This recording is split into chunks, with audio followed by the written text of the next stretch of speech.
Ya, Assalamualaikum warahmatullahi wabarakatuh. Selamat pagi anak-anak.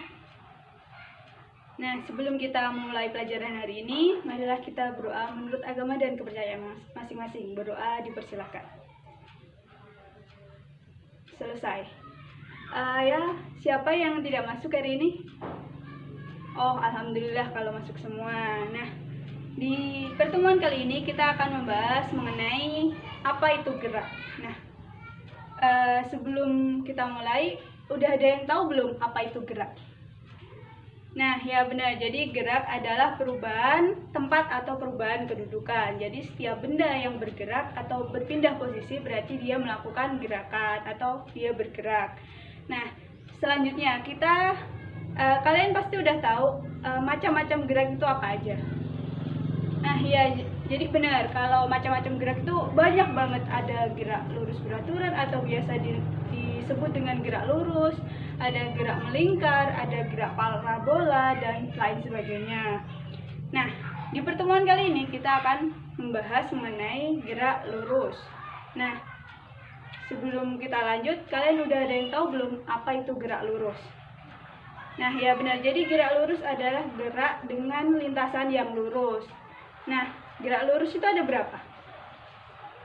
Nah, ya benar. Jadi gerak lurus itu ada dua, yaitu gerak lurus beraturan sama gerak lurus berubah beraturan. Setelah tadi kita tahu gerak lurus itu ada dua, yaitu gerak lurus beraturan sama gerak lurus berubah beraturan. Nah, sekarang kita akan bahas satu persatu. Nah, gerak lurus beraturan. Nah, kalian tahu nggak gerak lurus beraturan itu kayak gimana? Nah, belum tahu. Nah, jadi gerak lurus beraturan itu gerak dengan lintasan yang lurus dengan kecepatan yang konstan atau dengan percepatan yang nol.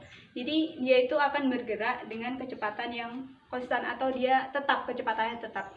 Misal ini Ibu demonstrasikan ya. Jadi ini ada mobil. Nah, kalau misal dia bergerak dengan kecepatan 5 meter per second. Jadi dia tetap bergerak dengan kecepatan 5 meter per second. Dia akan bergerak terus dengan kecepatan tersebut dengan lintasan yang lurus. Itu namanya gerak lurus beraturan. Nah, yang kedua ada gerak lurus berubah beraturan. Nah, gerak lurus berubah beraturan ini dia itu bergerak dengan lintasan yang lurus tapi dengan percepatan yang konstan. Jadi percepatan dia itu tetap. Nah, misal dia dari mobil ini berhenti, terus dia mulai untuk bergerak. Jadi dia akan bergerak dengan percepatan yang konstan atau dia akan berhenti dari dia bergerak sampai dia berhenti. Itu namanya gerak lurus berubah beraturan.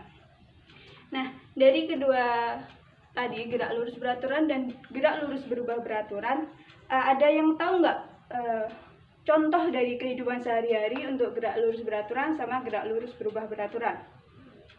Nah, ya, jadi contoh untuk gerak lurus beraturan itu seperti kereta api yang berjalan di relnya. Jadi dia akan bergerak dengan kecepatan yang konstan.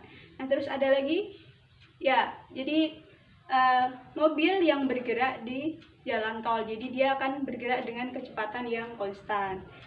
Nah, untuk yang gerak lurus berubah beraturan, ada yang tahu? Nah, ya, jadi gerak lurus berubah beraturan tuh kayak tadi yang Ibu contohkan.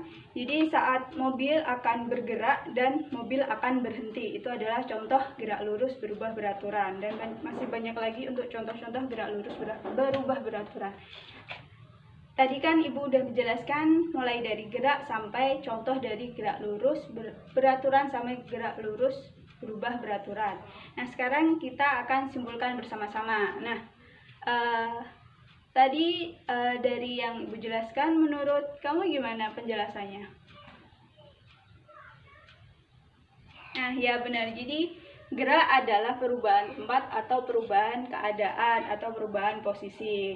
Nah, tadi macam-macam gerak itu ada banyak. Ada gerak lurus, ada gerak melingkar, ada gerak parabola, dan lain sebagainya. Nah, jadi tadi gerak lurus itu ada dua, yaitu gerak lurus beraturan sama gerak lurus berubah beraturan. Nah, gerak lurus beraturan itu adalah gerak dengan lintasan yang lurus dengan kecepatan yang konstan dan percepatannya 0. Nah, untuk gerak lurus berubah beraturan, gerak dengan lintasan yang lurus dengan percepatan yang konstan. Nah, untuk contoh GLB atau gerak lurus beraturan adalah kereta api yang berjalan di rel dan mobil yang bergerak di jalan tol. Dan untuk gerak lurus berubah beraturan adalah contohnya mobil yang akan bergerak dan mobil yang akan berhenti. Nah, semoga dapat dipahami, dan untuk kalian lebih paham lagi, kalian bisa mengerjakan soal-soal latihan mengenai gerak lurus di halaman 10. Nah, untuk soalnya ntar dikumpulkan di minggu depan, di pertemuan depan. Terima kasih. Wassalamualaikum warahmatullahi wabarakatuh.